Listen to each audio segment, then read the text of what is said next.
Balik lagi di meja kantor dan kali ini kita bakal bahas kelanjutan One Out season kedua yaitu chapter 93. Tapi sebelum itu untuk teman-teman yang belum subscribe, monggo di subscribe terlebih dahulu. Oke, di chapter 93 ini berjudul Trust atau Percaya. Di awal chapter diperlihatkan Genzo yang masih kaget dengan kecepatan lemparan Kurai. Dia berkata dalam hati, rekor tercepat Jepang adalah 158 kilo. Lalu rekor tercepat dunia adalah 164 kilo. Dan angka yang ditunjukkan oleh speed gun ini adalah 164 kilo. Dengan wajah yang kaget dan heran, Genzo terus menatapi layar speed gun itu. Lalu panel berganti ke ruang ganti pemain. Takashi yang masih tidak terima karena kalah dari John pun masih banyak bacot di ruang ganti. Lalu dia berkata dengan protes ke pelatih Mihara, kekuatan John akan sangat efektif jika digunakan di liga. Itu mungkin saja, tapi melihat dari pertandingan tadi terlihat jelas bahwa John punya rasa takut terhadap bola. Jadi bagaimana caramu untuk mengatasi kelemahan itu, pelatih Mihara? Tolong jelaskan rencanamu. Seperti biasa, pelatih Mihara pun kebingungan untuk menjawab pertanyaan. Lalu Genzo yang membawa speed gun pun datang ke ruang ganti dengan niat untuk memberitahu mereka tentang lemparan Kurai. Tapi di saat sampai di ruang ganti, dia malah melihat Takashi yang sedang marah kepada pelatih Mihara. Genzo pun tidak langsung untuk menemui mereka, melainkan untuk bersembunyi di balik tembok yang berniat untuk menguping pembicaraan mereka. Lalu Takashi yang masih berwajah kesal melanjutkan perkataannya kepada pelatih Mihara. Lalu bagaimana dengan Genzo dan Kurai? Kamu tidak bisa akan menjelaskan bagaimana Genzo dan Kurai bisa efektif di liga. Mihara yang masih kebingungan pun menjawab seadanya. Ya, kau tahu kan, Genzo sudah lama berkontribusi di liga dan Kurai mungkin dia bisa melempar 160 km per jam. Takashi yang mendengar itu langsung menimpalinya. Bagaimana jika lemparan 160 kilo Kurai itu hanyalah sebuah rumor saja? Mendengar hal itu, Genzo pun terdiam di balik tembok sambil berkata dalam hati, lemparan 160 km Kurai bukanlah rumor semata. Dia hanyalah sedikit panik saat melempar. Lihat saja speed gun ini, jelas-jelas tertulis 164 km. Lalu Takashi yang masih emosi berkata, izinkan aku mengatakan ini dengan jelas. Kami tidak ingin bermain dengan mereka bertiga. Mendengar hal itu, Genzo pun langsung masuk ke percakapan itu dan langsung membentak Takashi. Hei bajingan, ngomonglah sesukamu. Gua gak peduli berapa kali lu ngerendahin gua, tapi jangan anggap rendah mereka berdua.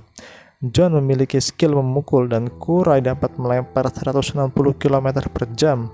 Takashi langsung menimpali Genzo. Hei, lemparan Kurai itu hanyalah rumor saja.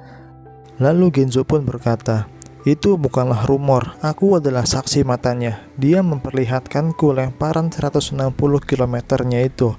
Takashi yang masih tidak percaya pun hanya bisa tertawa. Lalu Genzo dengan percaya diri ingin memperlihatkan kecepatan Kurai itu dengan speed gun yang ada di tangannya. Tapi saat speed gun itu diperlihatkan kepada Takashi dan teman-temannya, baterai dari speed gun itu malah habis dan Genzo pun yang awalnya percaya diri menjadi berkeringat, panik dan malu sendiri. Lalu panel berganti ke ruang si pemilik klub. Si pemilik klub pun berkata kepada si pria berkacamata hitam, aku penasaran apakah Tokuchi akan bermain untuk pertandingan besok. Lalu si pria berkacamata hitam menjawab dengan analisanya, kemungkinan bukan Kurai karena lemparannya yang sangat buruk di pertandingan sebelumnya, tapi mungkin untuk dan Genzo. Tapi mungkin juga Tokuchi akan memainkan dirinya sendiri. Berdasarkan pelatih, Tokuchi hanya bisa menggunakan 50% kekuatannya untuk pertandingan besok.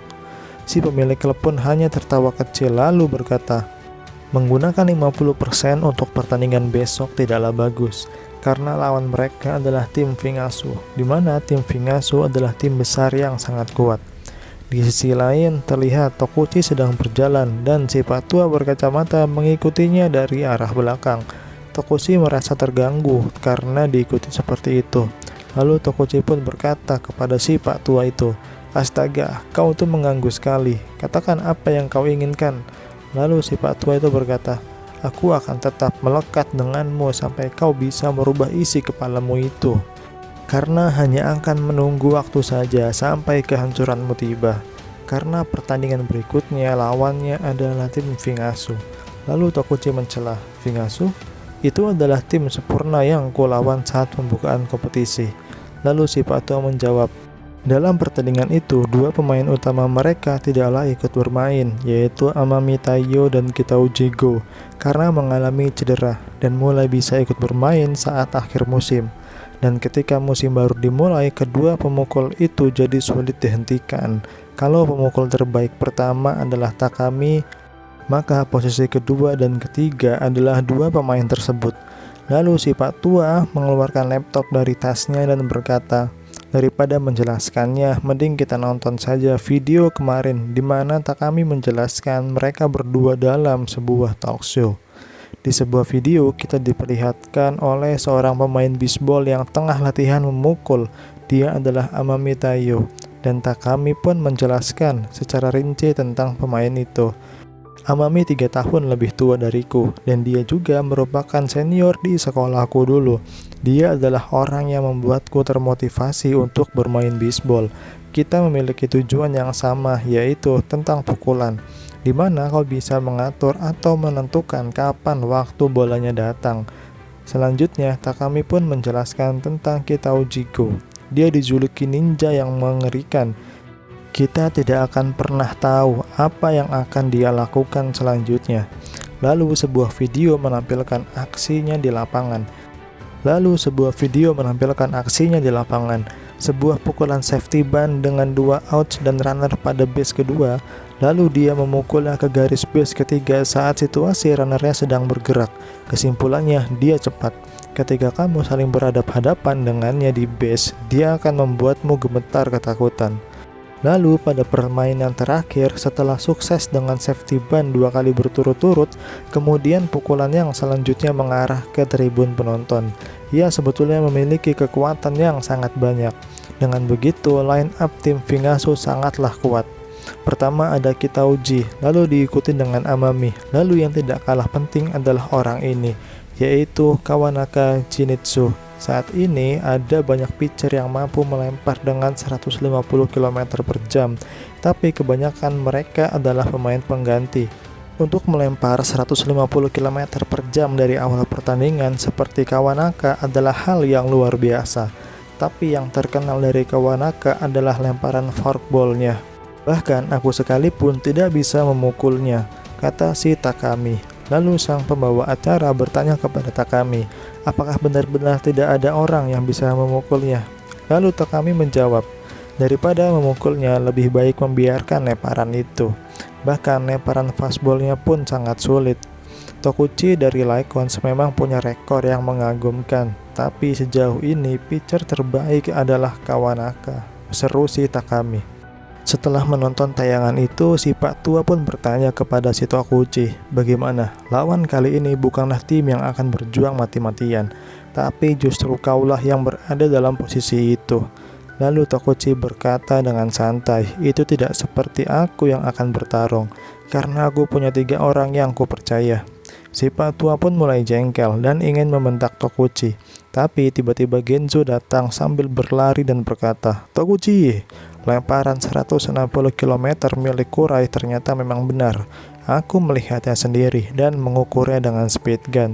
Tapi karena kesalahanku, aku malah menghilangkan angka itu. Saat ini aku memang tidak punya bukti, tapi aku berani bersumpah kalau itu benar adanya. Tokuchi pun berkata, siapa yang akan percaya jika kau tidak memiliki bukti? Lalu Genzo memalingkan muka dan berkata dengan putus asa, itu memang tidak bisa dipercaya. Aku sudah berbicara kepada semua orang, tapi tidak ada satupun yang percaya denganku. Lalu Tokuchi berkata, aku percaya kepadamu. Genzo terkejut bukan main. Lalu Tokuchi menoleh dan berkata kepada si Pak Tua, keputusan ini sudah dibuat dengan matang. Lalu panel berpindah ke ruang si pemilik klub. Muncul selembar surat yang dikirimkan oleh Tokuchi yang berisi nama pemain yang akan bermain untuk besok, dan nama pemain itu adalah Kurai dan Genzo. Melihat hal itu, sang pemilik klub pun tertawa dengan sangat lebar. Lalu si pria berkacamata hitam berkata, "Sepertinya kondisi fisik Tokuchi tidak sebaik yang kita kira." Sang pemilik klub pun langsung girang dan langsung menyuruh pria berkacamata hitam untuk segera menghubungi Tokuchi dan katakan, untuk taruhan besok adalah 20 kali lipat. Dan chapter 93 pun selesai. Dan itulah review dari chapter 93 One Out season kedua. Untuk teman-teman yang belum subscribe, monggo di subscribe terlebih dahulu. Dan terima kasih.